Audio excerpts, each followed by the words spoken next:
ရှင်မတဲ့အခန်းကြီးနှင့်ယူဒပြည်ဘက်လင်မြို့၌ဟေရုမင်းကြီးလက်ထက်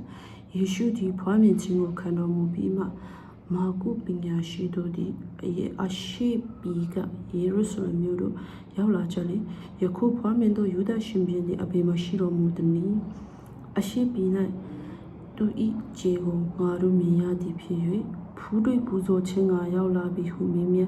ပြောဆိုကြ၏ထိုစကားကိုကြားလေဟေရုမင်းကြီးသည်ယေရုရှလင်မြို့သူမြို့သားအပေါင်းတို့နှင့်တကွစိတ်ပူပန်ခြင်းတို့ရောက်သည်ဖြင့်ယေပရောဟိတ်အကြီးတို့နှင့်လူတို့တွင်ကျမ်းပြုစရာရှိသည်များတို့ကိုစုဝေးစေ၏ခရစ်တော်ကိုအဘယ်အရာမှဖွားမြင်လိမ့်မည်နည်းဟုမိမန်းတော်မူ၏ထိုဆရာတို့ကလည်းပရောဖက်သူရေးထားသောအချက်ဟူမူကားအိုယူဒပြည်ဘက်လင်မြို့အစိုးရသောယူဒတို့တွင်တင်သည်မြို့ငယ်မြို့ရုံမဟုတ်အကြောင်းမူကားငါ၏လူစုဣသရေလအမျိုးကိုအစိုးရသောသခင်သည်တင်း၏အထဲမှပေါ်ထွက်တန်ဟုကျမ်းစာလာရှိပါ၏ထိုကြောင့်ယူဒပြည်ဘက်လင်မြို့၌ခရစ်တော်ကိုဖွားမြင်ရမည်ဟုမင်းကြီးအားပြန်ချလျှောက်ထားကြ၏ထိုအခါဟေရုမင်းကြီးသည်မာကုပညာရှိတို့ကိုမထင်မရှားခေါ်ခြေပေါ်ထွန်းသောအချိန်ကာလကိုစစ်စစ်မေးမြန်းပြီးမှတင်တို့သွား၍ထူတူငယ်ကိုစူးစမ်းရှာကြတွေ့လင်ငါထံတို့ပြန်လာ၍ငါလေးထူတူကိုဖူးတွေ့ပူဇော်ရအောင်ကြားပြောကြပါဟုမာထားတော်မူလျက်ဘက်လင်မြို့သို့ဆေလွတ်လေ၏ထိုသူတို့သည်မင်းကြီးစကားကိုနာခံပြီးလျှင်ထွက်သွားကြ၏အရှိပြည်၌မြင်ရသောခြေသည်သူတို့ရှေ့ကသွားသည်ဖြင့်လူငယ်တော်ရှိရာအရက်အပေါ်သို့ရောက်၍တည်လျက်နေ၏ထိုခြေကိုမြင်သောအခါအလုံးဝမ်းမြောက်ဝမ်းသာခြင်းရှိ၍အိမ်တို့ဝင်တော်မေတော်မာရိနှင့်တကွသူငယ်တော်ကိုတွေ့မြင်သည်ပြဝတ်ကိုကွယ်၍မိမိတို့ဗန္ဒာဥစ္စာတို့ကိုဖွင့်ပြီးမှလောဘနှင့်မူရန်တီဟုသောနန္ဒာမျိုးကို၎င်းရွှေကို၎င်းစကပ်ပူဇော်ကြ၏နောက်မှဟေရုမင်းကြီးထံသို့မပြန်ရမည်အကြောင်းအိမ်မက်တွင်ဗျာဒိတ်တော်ကိုရ၍မိမိတို့ပြည်သို့အခြားသောလမ်းဖြင့်ပြန်သွားကြ၏ထိုသူတို့သွားကြသည့်နောက်ယောဒတ်သည်အိမ်မက်ကိုမြင်သည်မှာ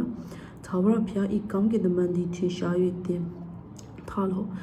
မေတော်နှင့်သူငယ်တော်ကိုဆောင်ယူပြီးလျှင်ဧကရုပြည်သို့ပေး၍တဖန်ငါပြောဆိုသည်တိုင်အောင်ထိုပြည်၌နေလောဟေရုမင်းကြီးသည်သူငယ်တော်ကိုတအံ့သောငါရှာလိမ့်မည်ဟုဆိုလေ၏ထိုအခါယောဒတ်သည်ထား၍မေတော်နှင့်သူငယ်တော်ကိုမြင့်အချိန်၌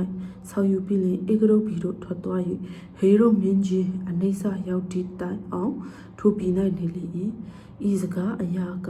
ငါသားကိုဧကရုပြည်မှငါခေါ်ခဲ့ပြီဟုထာဝရဘုရားသည်ပရောဖက်ဖြင့်ထားတော်မူသောဗျာဒိတ်တော်ပြည့်စုံမည်အကြောင်းဒီထိုအခါဟေရုမင်းကြီးသည်မာကုပညာရှိတို့လက်ဖြားသည်ကိုတွေ့လျက်ပြန်စွာအမျက်ထွက်၍လူကိုစေလွတ်သည်ဖြင့်မာကုပညာရှိတို့၏စစ်စစ်မြင်းမြန်းပြီးတော့ခြေဤအချိန်ကာလကိုထောက်၍ဘယ်လိုမျိုးမှစသောခြေလက်ရှိသမျှတို့၌မနစ်အရွယ်မှစ၍ထိုအရွယ်အောက်ရောက်တော်သူငယ်ယောက်ျားအပေါင်းတို့ကိုတတ်စေ၏ပရောဖက်ယေရမိဟောဖူးဒီကယာမအယက်၌တေးစွာသောညီးသွားယိုကျွေးမိတဲ့အတံကိုကြားရ၍ယာခေလသည်မိမိသားတို့မရှိသောကြောင့်ငို၍စိတ်မပြေနိုင်ဟုသောစကားသည်ထိုအခါ၌အမှန်ကြသည်ဟေရုမင်းကြီးအနိစ္စရောက်ဒီနောက်ယောဒတ်ဒီဧကရုပြည်၌အိမ်မက်ကိုမြင်ပြန်ဒီမှာထာဝရဘုရား၏ကောင်းကင်တမန်သည်ထင်ရှား၍တင်ထားလော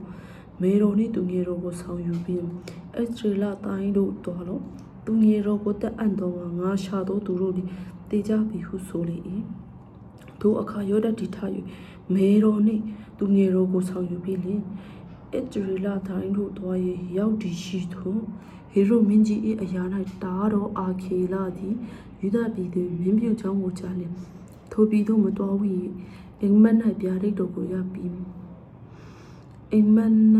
ဗျာဒိတ်တော်ကိုရပြန်ပြီးမှဂလလေးပြည်သို့တွား၍ခရစ်တော်ကိုနာဇရက်လူဟုခေါ်ကြလတန်ဟူသောပရောဖက်တို့၏နှုတ်ထွက်နှင့်အညီနာဇရက်အမည်ရှိသောမြို့သို့ရောက်၍အမြဲနေလေ၏အာမင်အာမင်ဟာလေလုယာကြားတဲ့သူရောက်ကြည့်စတဲ့ကိုဘုရားခင်ကောင်းချီးပေးပါစေအာမင်